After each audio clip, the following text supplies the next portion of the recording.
Daniel, chapitre 12. En ce temps-là se lèvera Michaël, le grand chef, le défenseur des enfants de ton peuple. Et ce sera une époque de détresse telle qu'il n'y en a point eu depuis que les nations existent jusqu'à cette époque. En ce temps-là, ceux de ton peuple qui seront trouvés inscrits dans le livre seront sauvés. Plusieurs de ceux qui dorment dans la poussière de la terre se réveilleront, les uns pour la vie éternelle et les autres pour l'opprobre, pour la honte éternelle.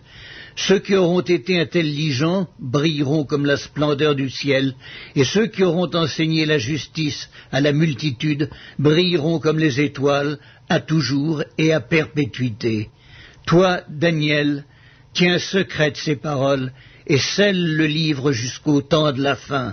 Plusieurs alors le liront, et la connaissance augmentera. Et moi, Daniel, je regardai, et voici, deux autres hommes se tenaient debout, l'un en deçà du bord du fleuve, et l'autre au-delà du bord du fleuve.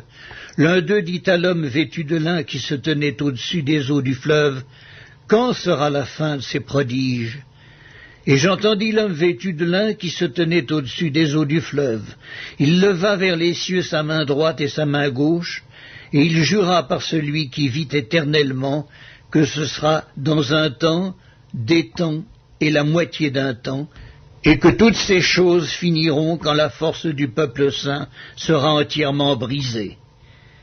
J'entendis, mais je ne compris pas, et je dis, « Mon Seigneur, quelle sera l'issue de ces choses ?» Il répondit, « Va, Daniel, car ces paroles sont tenues secrètes et scellées jusqu'au temps de la fin. » Plusieurs seront purifiés, blanchis et épurés. Les méchants feront le mal, et aucun des méchants ne comprendra, mais ceux qui auront de l'intelligence comprendront. Depuis le temps où cessera le sacrifice perpétuel, et où sera dressée l'abomination du dévastateur, il y aura 1290 jours. Heureux celui qui attendra et qui arrivera jusqu'à 1335 jours. Et toi, marche vers ta fin, tu te reposeras, et tu seras debout pour ton héritage à la fin des jours.